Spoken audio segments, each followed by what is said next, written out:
Poor Things was directed by Yorgos Lanthimos, and it stars the likes of Emma Stone, Willem Dafoe, and Mark Ruffalo, a great leading trio there. So we follow a young woman named Bella, played here by Emma Stone, who's brought back to life by an unorthodox, deformed scientist played by Willem Dafoe. So yeah, right off the bat, this is basically Frankenstein in reverse. Bella later on runs off with a lawyer played by Mark Ruffalo on a whirlwind adventure across the continents where she discovers literally all the pleasures of life. Now freed from the prejudices of her times, she grows steadfast in her purpose to stand for equality and liberation. Yeah, I mean, after sitting through 2 hours and 20 minutes of this movie, I hope that's what it was trying to say. Like, my God. I don't even know where to start with Poor Things, guys. This, to me, is by far the weirdest movie I've seen in 2023, if not the weirdest movie I've seen so far this whole entire decade. And leave it to the guy who brought you both The Lobster and The Favorite to do it. Yorgos Lanthimos is definitely stamping his presence in Hollywood as one of the most unique directors working right now. You don't even need the credits to tell you who directed this one. You could just tell. Just based off the shot composition and the fact that he's playing around in the chronology with using black and white in some of the earlier sequences. And then when Bella literally steps out into this whole new world, if I'm gonna use Disney terms for a minute.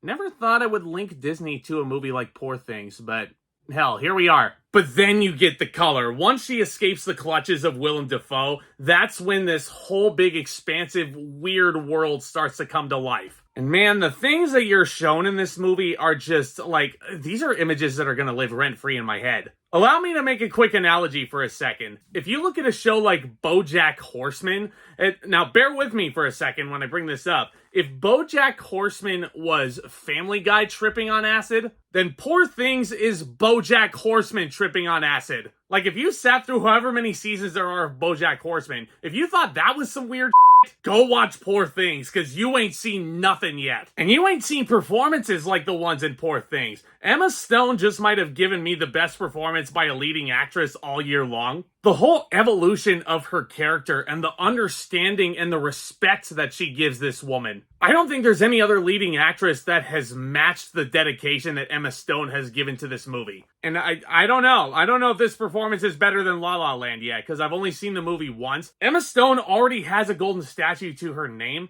Do not be surprised if Poor Things garners her a second one. Like, you just cannot take your eyes off this woman for the entire runtime. And Willem Dafoe as well. Oh my God, the prosthetics on his face are something else. And with this performance and with his sheer presence in this movie, I think that just screams endorsement on how good the material actually is. Because if you look back at the last 5 years of Willem Dafoe's career, he's been very, very, very interesting in picking his projects. Anytime Robert Eggers directs a movie, for example, usually you'll find Willem Dafoe in there. The Lighthouse comes to mind with how weird that was. And even though he looks like this big scary monster that's hiding under your bed, there is so much freaking heart to this guy. Even though you don't necessarily agree with his motivations and his actions a lot of the time, the script is so smart because it justifies his actions every single time, and it makes him a very captivating character to watch in his own right. Every character you meet along the way is just, everybody has their own weird little party quirks about them, and everybody's just so freaking interesting, and I just couldn't wait to see what came next. Mark Ruffalo is in this movie. He gives a very fun performance as this slimeball lawyer named Duncan. My God, you just want to punch this dude in the face a lot of the time. And again, he's another one. When you think about his career trajectory, especially over this past decade or so,